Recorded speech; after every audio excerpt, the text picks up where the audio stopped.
Y yo soy Javier. Y nosotros vamos a hablar sobre la segunda ley de la termodinámica. Esta ley enuncia que es imposible que un proceso cíclico no transfiera parte de su energía creada a su entorno. Y esto lo podemos explicar bajo el concepto de la entropía. La entropía, en términos generales, es el desorden de la materia en el universo. Toda la materia tiende a este desorden. Y esto lo podemos ver en diferentes procesos. ¿Cómo los podrían ser? Un proceso reversible y un proceso irreversible. Un proceso reversible habla de que la materia sufre un cambio y no deja rastro en sus alrededores. Sin embargo, esta puede regresar a su estado original. Un proceso irreversible es cuando esta materia que ha sufrido un cambio no puede regresar a su estado original.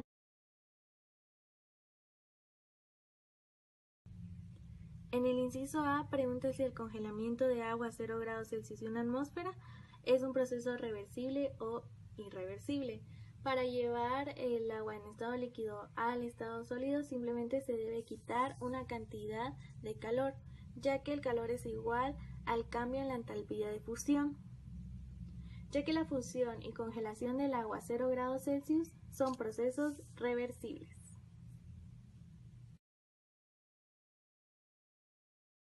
El inciso B propone el congelamiento de agua superenfriada a una temperatura de 10 grados centígrados y una presión de 1 atmósfera. Vamos a iniciar definiendo qué es el agua superenfriada. El agua superenfriada o cualquier líquido superenfriado es aquel que se encuentra a una temperatura incluso menor a la de su punto de fusión y sin embargo sigue manteniendo sus características líquidas.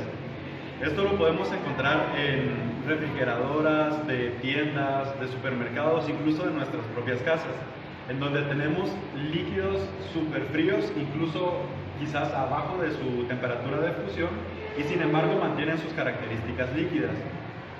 De esta forma podemos congelar un agua súper enfriada, disminuyendo la entropía en el sistema. Si definimos la entropía como el desorden en el sistema, pasar el agua superenfriada a agua sólida conllevaría que el desorden en el sistema se ve reducido, dado que el movimiento de las moléculas de agua en el superenfriamiento se ve restringido, pero sin embargo sí se da porque el agua se mantiene líquida. En su estado sólido, cada molécula de agua crea 4 enlaces de puentes de hidrógeno.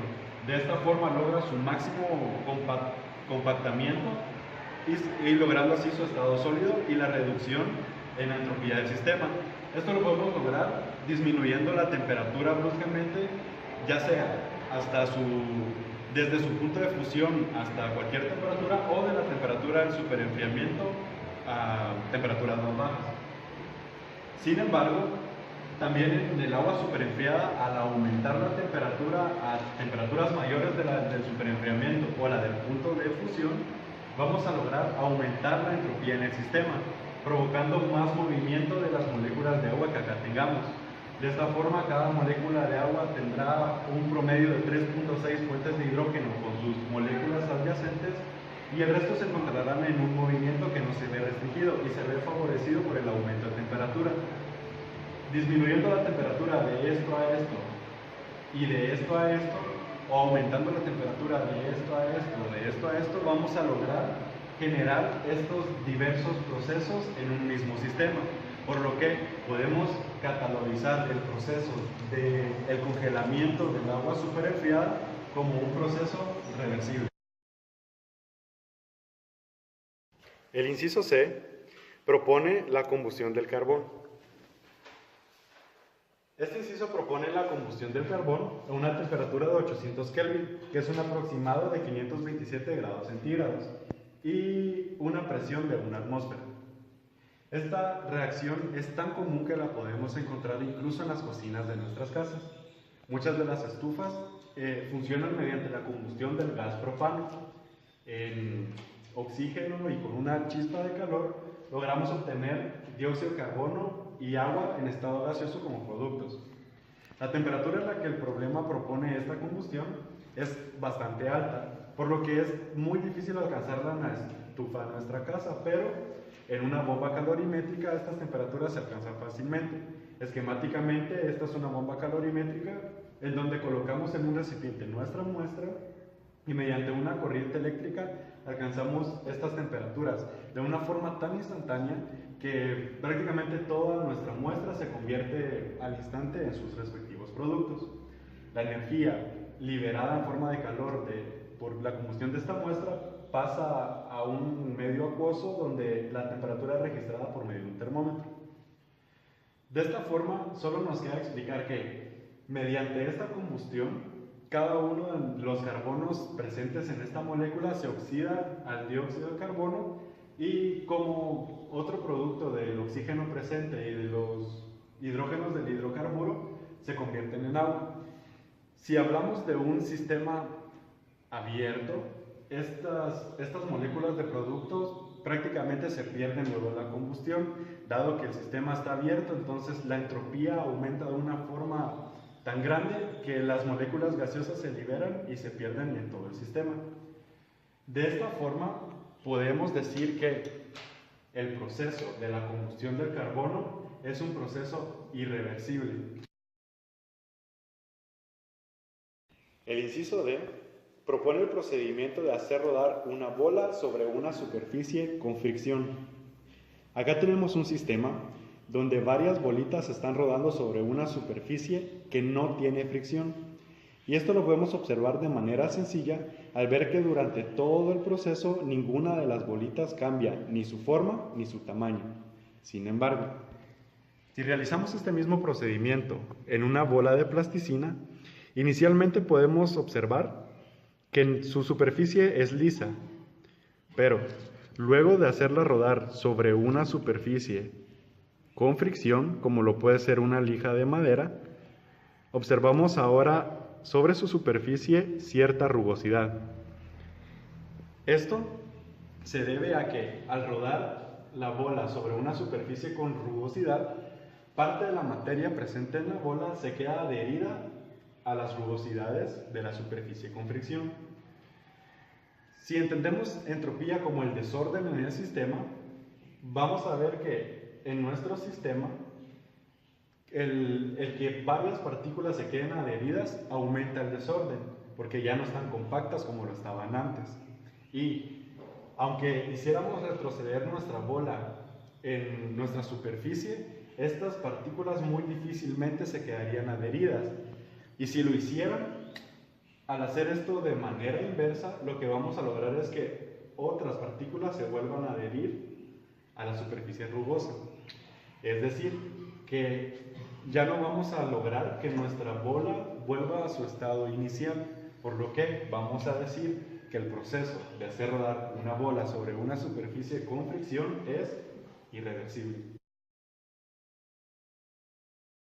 El inciso E nos pregunta acerca del experimento de Joule-Thomson, el cual consiste en dejar fluir un gas desde una presión 1 elevada del lado izquierdo a una presión 2 inferior del lado derecho a través de un tubo que contiene un estrangulamiento que puede ser un tapón poroso. Debido al tapón, la expansión es muy lenta de tal forma que las presiones de cada lado del tapón se mantienen constantes. El sistema está encerrado en paredes adiabáticas. Esencialmente, toda la caída de presión de P1 a P2 ocurre en el tapón poroso.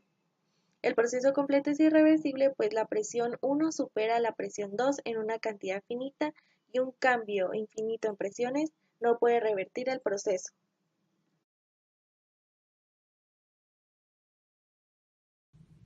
En el inciso F nos pregunta acerca del experimento de Joule.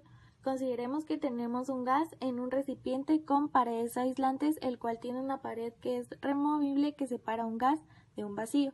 En el estado B se remueve esta pared y todas las partículas de gas empiezan a ocupar un nuevo volumen. Sabemos que delta Q es igual a 0 debido a que no existe una transferencia de calor entre el sistema y sus alrededores. Este proceso es irreversible.